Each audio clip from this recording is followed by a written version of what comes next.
कहानी की गहराई में उतरने से पहले हमें एल्बर्ट सिमंस को समझना होगा। एल्बर्ट कोई साधारण सैनिक नहीं था। वह A1 क्लास का एक एसासिन था जो सरकार के उन काले कारनामों को अंजाम देता था जिन्हें दुनिया की नजरों से छुपा कर रखना जरूरी था। वह अपनी स्किल्स में इतना माहिर था कि मौत उसके लिए महज एक खेल थी। लेकिन इस फौलादी इंसान के अंदर भी एक कोमल दिल था जो सिर्फ अपनी पत्नी वांडा के लिए तेजी से धक धक करता था। फिल्म की शुरुआत एक धुंधली और भयंकर रात से होती है। एल्बर्ट एक और मिशन पूरा करके लौटा है, लेकिन इस बार उसके चेहरे पर कामयाबी की चमक नहीं बल्कि एक अजीब सी थकान और पछतावा है। वह जब भी किसी को मारता उसे अपनी पत्नी का चेहरा याद आता। वह अपनी इस खूनी पहचान को त्यागना चाहता था। वांडा ही उसके जीवन की वह रोशनी थी जो उसे इस अंधेरे से बाहर निकाल सकती थी। लेकिन यहाँ एंट्री होती है जेसन विनमन की। जेसन विन एक ऐसा इंसान है जिसके लिए सत्ता और पैसा ही सब कुछ है। उसे पता था कि एल्बर्ट सिमंस का पीछे हटना उसके लिए नुकसानदेह हो सकता है। जेसन उसे एक आखिरी मिशन का लालच देता है। वह कहता है कि उत्तर कोरिया में एक बायोकेमिकल प्लांट है जहाँ हीट 16 नाम का एक खतरनाक वायरस बनाया जा रहा है। अगर इसे नहीं रोका गया तो लाखों लोग मारे जाएंगे। एल्बर्ट जो अब अपनी इमेज सुधारना चाहता था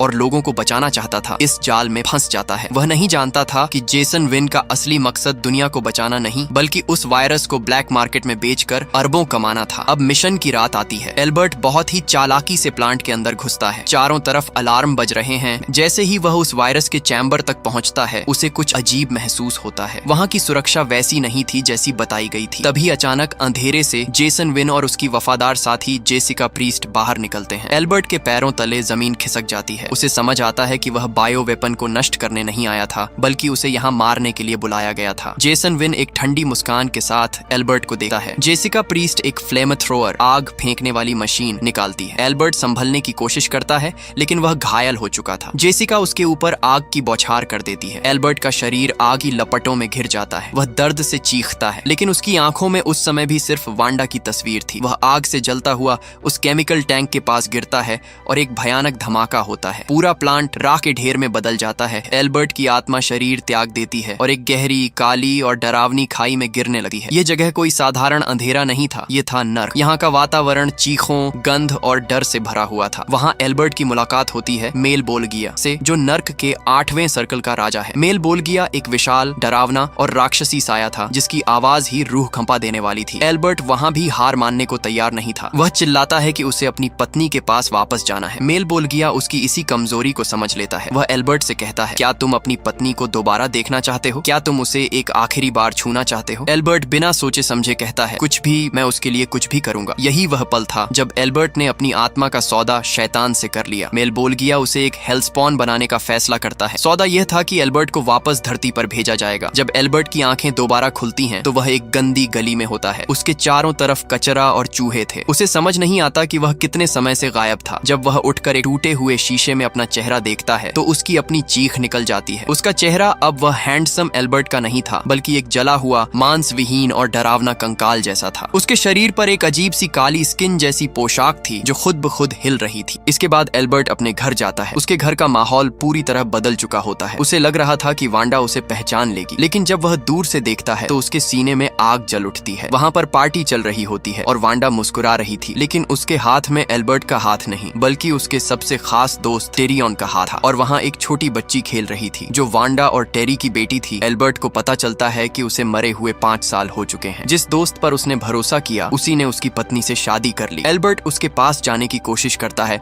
लेकिन वांडा उसे पहचानती नहीं और डर जाती है। उस टाइम एल्बर्ट को बहुत बुरा लगता है। एल्बर्ट अब न तो पूरी तरह जिंदा था और न ही पूरी तरह मुर्दा। वह एक स्पॉन बन चुका था। यहीं पर उसकी मुलाकात होती है एक अजीब, नाटे और मोटे जोकर जैसे दिखने वाले इंसान से जिसे द क्लाउन कहा जाता है। वह कोई इंसान नहीं बल्कि मेल बोलगिया का भेजा हुआ एक राक्षस था जिसका काम स्पॉन को बुराई की राह पर ले जाना था। क्लाउन उसका मजा लेता है, उसकी बेइज्जती करता है और उसे याद दिलाता है कि वह अब सिर्फ एक हत्यारा है। इसके बाद सीन चेंज होता है। एल्बर्ट अब पूरी तरह से अपनी शक्तियों को समझने की कोशिश कर रहा था, लेकिन यह उसके लिए किसी वरदान से ज्यादा एक श्राप जैसा था। वह शहर के उन गंदे और अंधेरे कोनों में रहता था जहाँ समाज के ठुकराए हुए लोग और बेघर लोग रहते थे। उसे समझ नहीं आ रहा था कि उसे यह नई जिंदगी क्यों मिली है। तभी उसकी जिंदगी में उस अजीब जोकर यानी क्लाउन की दोबारा एंट्री होती है। क्लाउन उसे बार बार उकसा रहा था कि वह अपनी शक्तियों का इस्तेमाल केवल तबाही और खून खराबे के लिए करे। वह एल्बर्ट को याद दिलाता था कि अब उसका पुराना परिवार, उसकी पत्नी वांडा और उसकी जिंदगी सब कुछ खत्म हो चुका है और अब वह सिर्फ शैतान का एक मोहरा है। इसी दौरान एल्बर्ट की मुलाकात कोग्लियोस्ट्रो नाम के एक रहस्यमयी बूढ़े आदमी से होती है। कोग्लियोस्ट्रो कोई आम बेघर इंसान नहीं था। उसे स्पोन की हर शक्ति और उसकी कमजोरी के बारे में पता था। वह एल्बर्ट को समझाता है कि जो सूट उसने पहना है वह असल में एक जीवित परजीवी है जो उसकी आत्मा और उसकी इच्छा शक्ति पर पलता है। कोग्लियोस्ट्रो उसे चेतावनी देता है कि अगर उसने गुस्से में आकर अपनी शक्तियों का गलत इस्तेमाल किया तो वह पूरी तरह से नर्क के राजा मेलबोलगिया के वश में हो जाएगा। वह उसे सिखाता है कि कैसे अपनी इच्छा शक्ति से उस जादुई सूट को कंट्रोल करना है, न कि सूट उसे कंट्रोल करे। दूसरी तरफ जेसन विन अपनी ताकत और सत्ता के नशे में चूर था। उसे अब भी यकीन नहीं था कि एल्बर्ट सिमंस वापस आ सकता है। वह एक बहुत खतरनाक ग्लोबल डील की तैयारी कर रहा था जहां वह उस खतरनाक बायो वेपन हीट 16 को ऊंचे दामों पर बेचने वाला था। जेसन विन ने अपनी सुरक्षा के लिए एक ऐसा सिस्टम बनाया था जो उसके दिल के हार्ट बीट से कनेक्ट था। अगर उसकी मौत होती तो वह वायरस पूरी दुनिया में फैल जाएगा। क्लाउन यही चाहता था कि स्पॉन जाकर जेसन विन को मार दे ताकि पूरी धरती लाशों में बदल जाए और नर्क की सेना का रास्ता साफ हो जाए। इसके बाद एल्बर्ट अपनी शक्तियों का परीक्षण करने के लिए एक खाली गोदाम में जाता है जहां वह देखता है कि वह अपनी सोच से ही भारी मशीनों को उठा सकता है और उसकी जंजीरें लोहे को भी कागज की तरह काट सकती हैं। क्लाउन उसे लगातार परेशान करता है और एक पल ऐसा आता है जब एल्बर्ट का सब्र टूट जाता है। दोनों के बीच एक छोटी लेकिन भयानक फाइट होती है। क्लाउन अपनी डरावनी हंसी के साथ गायब हो जाता है, लेकिन वह एल्बर्ट के मन में यह बात बैठा देता है कि अगर उसे अपनी मौत का बदला लेना है तो उसे जेसन विन के पास जाना ही होगा। एल्बर्ट अब उस अंधेरे रास्ते पर निकल जाता है जहां से वापसी मुमकिन नहीं थी। वह रात के साए में जेसन विन के हेडक्वार्टर की तरफ जाने लगता है। अब उसे सिर्फ एक ही चीज चाहिए थी और वो था बदला। अब एल्बर्ट यानी स्पॉन अपनी तबाही का मंजर शुरू करने के लिए पूरी तरह तैयार था। वह रात के सन्नाटे में जेसन विन के विशाल और हाईटेक हेडक्वार्टर की छत पर उतरता है। यहाँ सुरक्षा इतनी मजबूत थी कि एक परिंदा भी पर नहीं मार सकता था, लेकिन स्पॉन अब कोई इंसान नहीं था। वह साए की तरह दीवारें फांद कर अंदर घुस जाता है। जैसे ही वह मुख्य हॉल में पहुंचता है, मोशन सेंसर्स उसे कैच कर लेते हैं और अलार्म गूंज उठता है। पलक झपकते ही दर्जनों कमांडो उसे चारों तरफ से घेर लेते हैं और उन पर अंधाधुंध गोलियों की बौछार कर दी जाती है। गोलियां स्पॉन के शरीर के आर पार हो रही थीं, लेकिन उसे कोई दर्द नहीं हो रहा था। उसका जादुई सूट हर जख्म को तुरंत भर रहा था। यहाँ पहली बार स्पॉन अपनी शक्तियों का क्रूर प्रदर्शन करता है। वह अपनी दिमागी शक्ति से सूट की जंजीरों को आदेश देता है और वे जंजीरें किसी भूखे सांप की तरह चारों तरफ फैल जाती हैं। पल भर में पूरे हॉल को तहस नहस कर देती हैं। तभी अचानक स्पॉन के सामने क्लाउन प्रकट होता है, लेकिन इस बार वह अपने असली रूप में था, एक वायलेटर के रूप में। यह एक गगनचुंबी, हड्डियों से बना और बेहद डरावना राक्षस था जिसके नाखून खंजर जैसे और दांत आरी जैसे थे। वायलेटर स्पॉन को रोकता है और उसे मजाक उड़ाते हुए कहता है कि वह अभी भी बहुत कमजोर है। दोनों के बीच महायुद्ध छिड़ जाता है। वायलेटर स्पॉन को दीवार के पार फेंक देता है और उसे याद दिलाता है कि वह यहाँ जेसन विन को बचाने नहीं बल्कि यह पक्का करने आया है कि स्पॉन उसे मार दे और दुनिया में वायरस फैल जाए। स्पॉन बुरी तरह घायल हो जाता है और उसे समझ आता है कि नर की ताकतें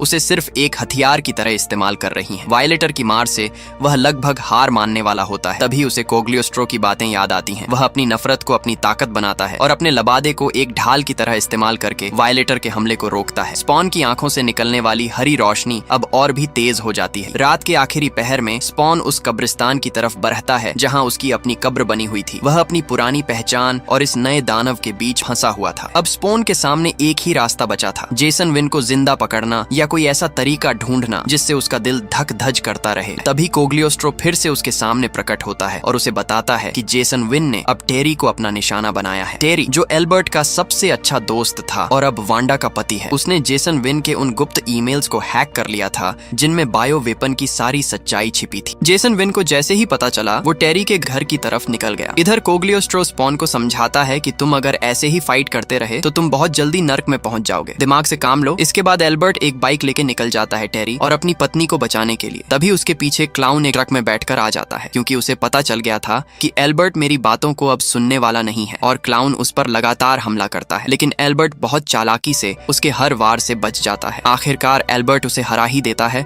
और अपनी मंजिल की ओर निकल जाता है। इधर टेरी जेसन विन का पूरा प्लान समझ जाता है कि पूरी दुनिया तबाह करने की साजिश रची जा रही है। तभी जेसन विन वहां आ जाता है और वांडा और उसकी बेटी को बंदी बना लेता है। तभी वहां एक क्लाउन फिर से आथमकता है और सबको डराने लगता है। जब स्पॉन वहां पहुंचा है तो सब ठीक ठाक लगा है। तभी वह देखता है कि वांडा को जेसन ने बांध कर रखा है और उसके गले पर चाकू लगा के बोलता है कि उस दिन मैंने तुम्हें नहीं मारा, तुमने अपने आप को खुद मारा। अगर तुम आज भी मेरे साथ काम करते तो जिंदा होते और नर्क में नहीं होते। एल्बर्ट बोलता है आज तेरी ही वजह से मैं नर्क में हूँ, लेकिन अब तुम तैयार रहो नर्क में जाने के लिए। इसी बात पर जेसन गुस्से में आकर वांडा के पेट में चाकू मार देता है। इसके बाद एल्बर्ट ने उसकी जम के धुलाई की और जान से मारने ही वाला था कि उसे फ्यूचर दिखाई देता है जिसमें नर्क की सेना अब तैयार हो चुकी थी। एल्बर्ट की एक गलती और पूरी धरती का पतन, एल्बर्ट जेसन को छोड़ देता है। जेसन विन को लगता है कि स्पॉन ने हार मान ली है, लेकिन ये स्पॉन की एक सोची समझी चाल थी। वह अपनी रूह की गहराई से उस नेक्रोप्लाज्म ऊर्जा को इकट्ठा कर रहा था ताकि एक ऐसा वार कर सके जिससे जेसन विन का दिल धड़कता रहे लेकिन उसका शरीर सुन्न हो जाए। जेसन विन की उंगली उस रिमोट पर थी जो दुनिया की तबाही का बटन था। स्पॉन जानता था कि अगर उसने यहाँ जरा भी गलती की तो वायरस पूरी दुनिया में फैल जाएगा और जेसन विन का दिल धड़कना बंद होते ही नर्क के दरवाजे खुल जाएंगे। यहीं पर स्पॉन ने अपनी उस तकनीक का इस्तेमाल किया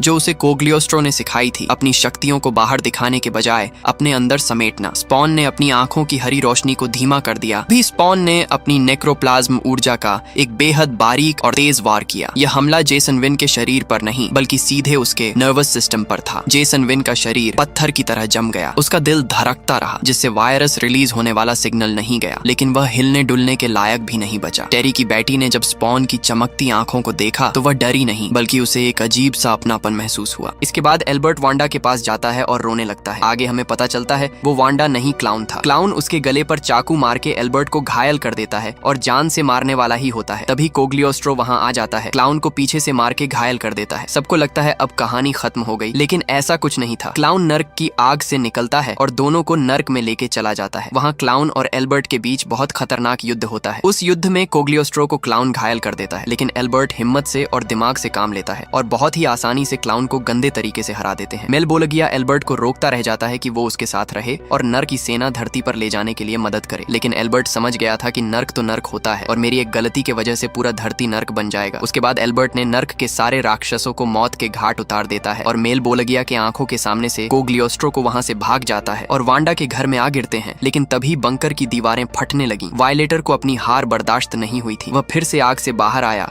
और अपनी विशाल पूंछ से स्पोन पर हमला कर दिया। वायलेटर चिल्लाया, तुमने मेलबोलगिया के साथ गद्दारी की है, अब तुम्हें वापस नर्क की आग में जलना होगा। वायलेटर और स्पॉन के बीच अब तक की सबसे भयानक फाइट शुरू हुई। वायलेटर इन लोगों की जबरदस्त पिटाई करने लगता है और एल्बर्ट को अपना खाना बनाने वाला होता है, लेकिन एल्बर्ट दिमाग से काम लेता है और अपनी जंजीरों को छुरी में बदलकर वायलेटर यानी क्लाउन का गला काट देता है, जिससे क्लाउन की दर्दनाक मौत हो जाती है। एल्बर्ट कहता है, तुम्हारा नर्क तुम्ही को मुबारक हो। इसके बाद हम देखते हैं जेसन विन को पुलिस अरेस्ट कर लेती है और टेरी पुलिस को सब सच्चाई बता देता है। एल्बर्ट टेरी की बेटी को एक लॉकेट देता है जो उसे उसकी हमेशा याद दिलाती रहेगी। इसके बाद हम कोग्लियोस्ट्रो को देखते हैं जो इस समय चैन की सांस ले रहा था और एल्बर्ट शहर की सबसे लंबी बिल्डिंग पर खड़ा था। अब उसके नाम से सारे क्रिमिनल्स डरते थे। दोस्तों, ये कहानी यही खत्म हो जाती है। मिलते हैं अब अगले वीडियो में। Bye bye, take care, keep chilling.